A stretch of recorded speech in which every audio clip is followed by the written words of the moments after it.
volte faccio un buco nero, entro con la mia mano completamente vuota e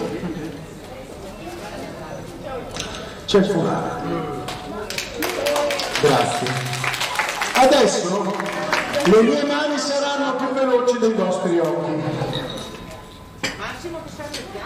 Dove sto mettendo il foulard? Nella mano? Alla vostra destra, la mia sinistra ma alla vostra destra. Questa è completamente vuota, non è nel buco nero, questa è nella mano.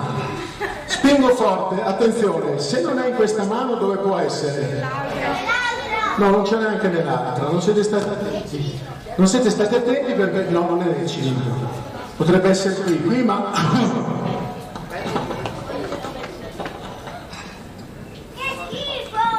È in bocca, hai visto?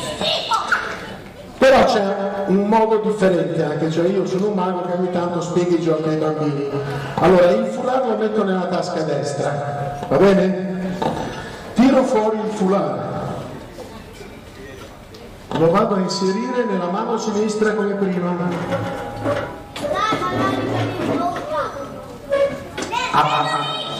Dov'è il foulard adesso? Nella mano? Destra, alla vostra destra. Se lo prendo e qua non c'è, dove rimane il foulard?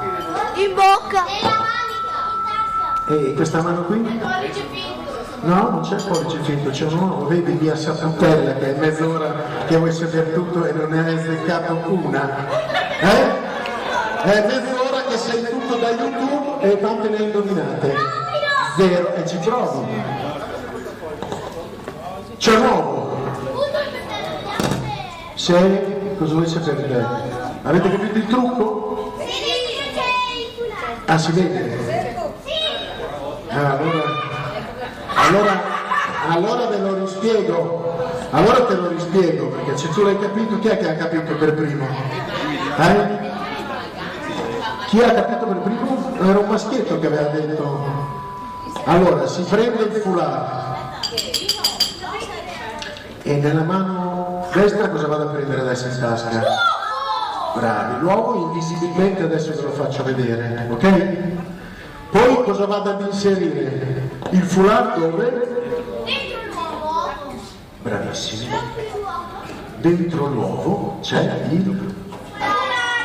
Bravi, bravi.